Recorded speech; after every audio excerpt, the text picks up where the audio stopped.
श्री शिवाय नमस्तुभ्यम हर हर महादेव ओम नमः शिवाय। नमस्कार प्रिय भक्तजनों, आज के इस वीडियो में मैं आपको सुनाऊंगी सोमवार की व्रत कथा।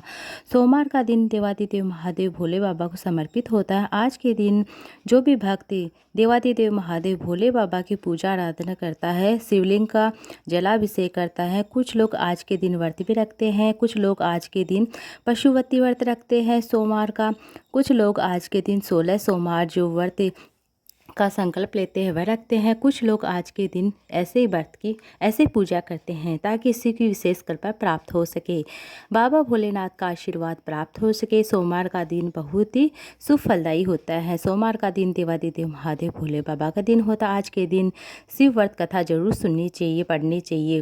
जो भी उपवास रखे उन्हें भी सुनना चाहिए, जो उपवास ना रखे उन्हें भी सुनना चाहिए। सोमवार के दिन शंकर भगवान की यह कथा आप जरूर सुनिएगा। मैं आपको सुनाने जा रही हूँ। सबसे पहले सोमवार के व्रत की विधि बता रही हूँ। नारद पुराण के अनुसार सोमवार व्रत में व्यक्ति को प्रातः स्नान करके व्रत का संकल्प ले, देवादिदेव महादेव भोले बाबा को शिवलिंग को जल अभिषेक कराए, बेलपत्र चढ़ाए और शिव गौरी की पूजा करे, आरती करे, आराधना करे, क्षमा मांगे। शिव पूजन के बाद सोमवार व्रत कथा सुने। इसके बाद केवल एक ही समय भोजन किया जाता है अगर आप सोमवार का व्रत कर रही हैं तब। साधारण रूप से सोमवार का व्रत तीन दिन के तीसरे पहर तक होता है, मतलब शाम तक रखा जाता है। सोमवार का व्रत 3 प्रकार का होता है: प्रति सोमवार, सौम्य सोमवार, सौम्य प्रदोष सोमवार, 16 सोमवार। इन सभी व्रतों के लिए एक ही विधि होती है। अब मैं आपको कहानी सुनाने जा रही हूँ सोमवार के व्रत की। एक समय की बात है, किसी नगर में एक साहूकार रहता था। उसके घर में धन की कोई कमी नहीं थी। कमी तो बस इस बात की थी कि उसके कोई संतान नहीं थी। इस कारण वह बहुत दुखी रहता था, बहुत चिंतित रहता था।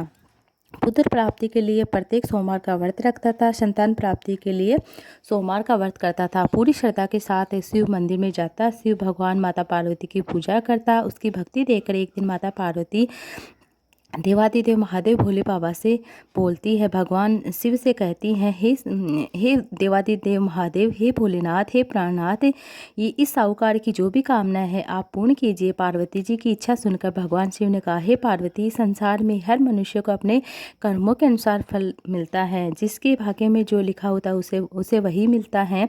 लेकिन पार्वती ने साहूकार की भक्ति का मान रखने के लिए, उसकी मनोकामना पूर्ण करने के लिए अपनी इच्छा जताई। माता पार्वती ने आग्रह करने पर भगवान शिव ने साहूकार को पुत्र प्राप्ति का वरदान तो दिया, लेकिन साथ ही यह भी कहा कि उसके बालक की आयु केवल 12 वर्ष तक ही रहेगी।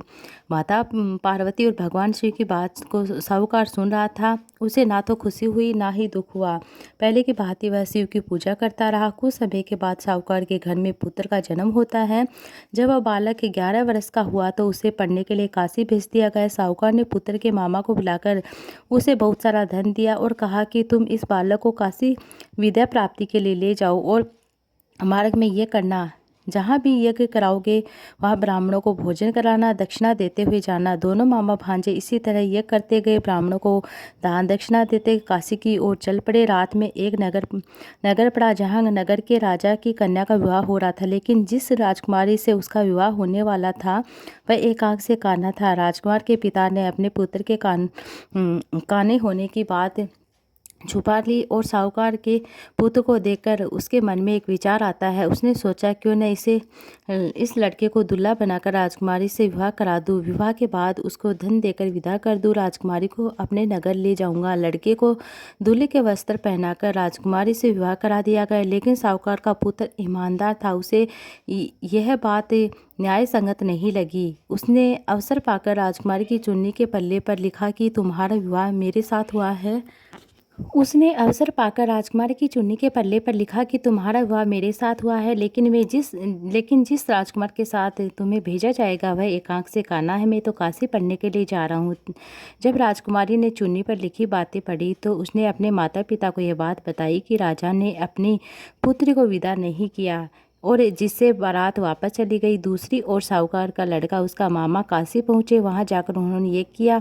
जिस दिन लड़के की आयु 12 साल की हुई थी उसी दिन यज्ञ रखा। लड़के ने अपने मामा से कहा कि मेरी तबीयत कुछ ठीक नहीं है। मामा ने कहा कि तुम अंदर जाकर सो जाओ। शिवजी के वरदान अनुसार कुछ ही देर में उस बालक के प्राण निकल गए। मर्त भांजे को देखकर उसके मामा ने विलाप शुरू किया। संयोगवश उसी समय शिवजी माता पार्वती उधर से जा रहे थे।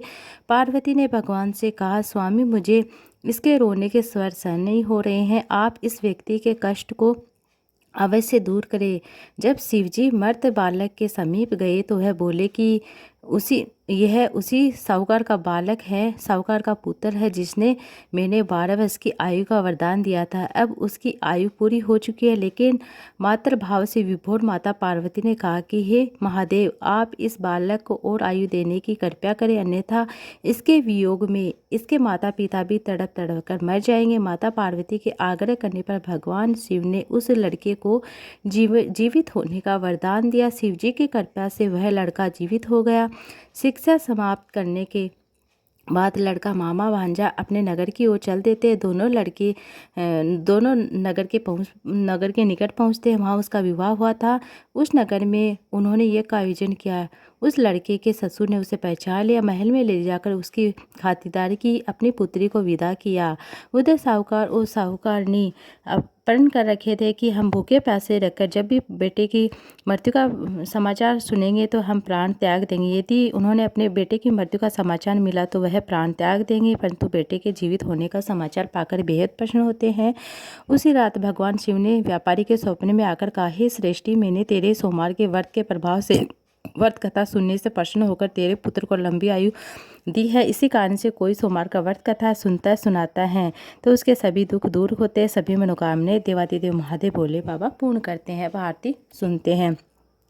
जय शिव ओमकारा, भज शिव ओमकारा, ब्रह्मा विष्णु सदा शिव अर्धांगी धारा। जय शिव ओमकारा, एकानन चतुरानन पंचानन राजे, बोले पंचानन राजे, हंसाशन गरुड़ाशन वृषवाहन साजे। जय शिव ओमकारा, दो भुजी चार चतुरी भुजी, 10 भुजी अति सोहे, भोले 10 भुजी अति सोहे।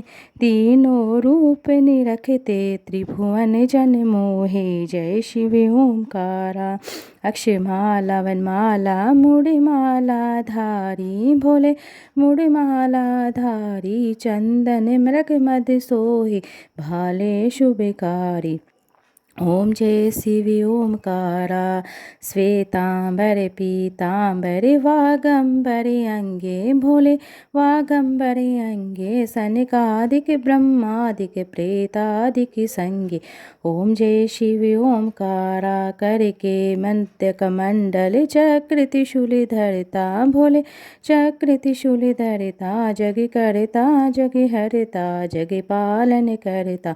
ओम जय शिव ओमकारा, ब्रह्मा विष्णु सदा शिव जानते अविवेका, भोले जानते अविवेका। प्रणवांचर के मध्य ये तीनों एका। ओम जय शिव ओमकारा, त्रिगुण स्वामी जी की आरती जो कोई नर गावे, भोले जो मन से गावे। कहत शिवानंद स्वामी, मन वांछित फल पावे। ओम जय शिव ओमकारा। प्रेम से बोलिए देवादिदेव महादेव भोले बाबा की जय हो, माता पार्वती की जय हो, कार्तिकेय भगवान की जय हो, गणेश जी महाराज की जय हो, रिद्धि सिद्धि की जय हो, जया विशाला सामने वाली गोतली देव की जय हो, माता शोक सुंदरी की जय हो। हर हर महादेव। श्री शिवाय नमस्तु।